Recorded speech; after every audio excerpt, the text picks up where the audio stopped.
Cybersecurity attacks are on the rise, with concern in recent months about an attack on New Zealand, and particularly during our next election. And if an attack was to happen, what would it mean, and would it threaten our democracy? Would it close down, I don't know, would it close down the whole voting process, and could it close down government departments? Technology expert Paul Spain joins us now. G'day, Paul. Good morning. Yeah, what's the worst case scenario?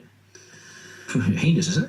Well, yeah, you could certainly end up with an election where we get a result that's quite different from what the people would have chosen on their own, but with manipulation, we could see things land in the wrong direction. And there's certainly been a lot of speculation in the US over the last couple of years around Trump getting into power. And as we know, elections are often won and lost with very small margins. Correct. So if you've got a party who's looking very closely at the data and then is manipulating people through social media channels, through online advertising and hacking and other mechanisms, then there's a potential to come up with a very different result locally. Right? Someone let the Winston virus in, didn't they?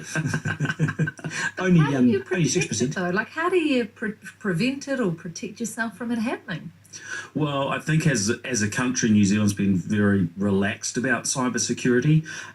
My team over the last few weeks have been doing a whole lot of audits around smaller to medium New Zealand businesses, and probably the most common thing we see, regardless of what sort of IT provision they have, whether it's an internal team, whether it's a local IT company looking after them, usually the standards around cybersecurity are really, really poor. So what is the worst case scenario for a small to medium sized enterprise? So we're talking, someone might have 10 employees, 15 employees.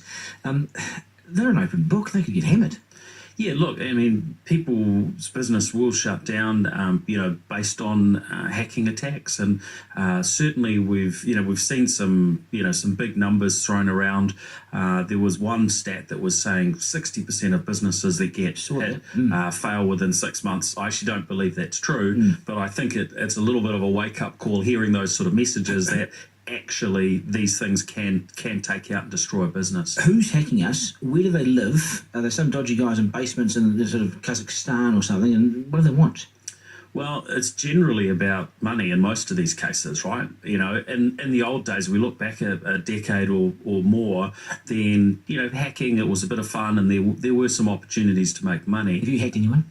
No. Okay. I just wanted to ask. Not since my school days. Well done on that. But we have ransomware now, and this is a way with the anonymous nature of Bitcoin and cryptocurrencies of being able to hold people to ransom online, and for these things to be fairly untraceable. It's quite common, isn't it? It is, and so that's what's really changed things. And so organisations can be held to ransom for huge sums. What should they do? Yeah, do you ever pay it? Because we've been told no, basically just get your computer and throw it away or something. What is your advice? Well, it's a hard one. The best thing is prevention, is making sure you minimise these risks up front, is making sure you've got really good systems with really good backups.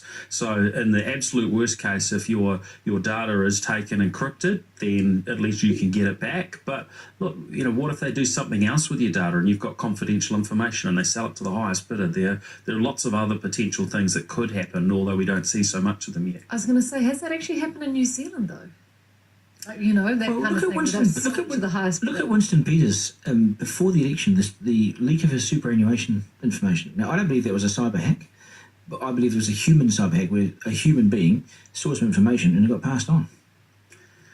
Well, I mean, these things all involve people, right? Yes. So it's just, the technology are just the tools people use to continue making money through, and manipulating things through illicit means. So what's the solution then? So there's let's say there's a husband or wife or whatever running a small business right now, and they are worried about the weakness in their system. What should they do right now?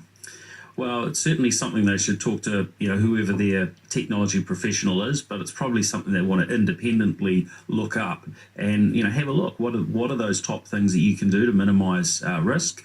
I think, everybody in New Zealand should have some cybersecurity awareness training and learn what are the things that we as individuals can do to reduce that. We should make sure we're using multi-factor authentication when we log into any system. So it's Multiple not just passwords. Yep, it's not just that you log in with a password. There's some other mechanism that proves that it's you logging into the system. I'd imagine if Russia want to get into the Wanganui computer, they'll find a way. But for just your average business we're talking about here, it is just your Norton internet security that you can buy off the shelf. Is that enough, or they need to go past that? Not at all. Not at all. We need to get educated, and we need, when we're running our IT systems, to be looking at it not just, hey, is my computer working today? It's more, how secure am I today? This is New Zealand. Final question.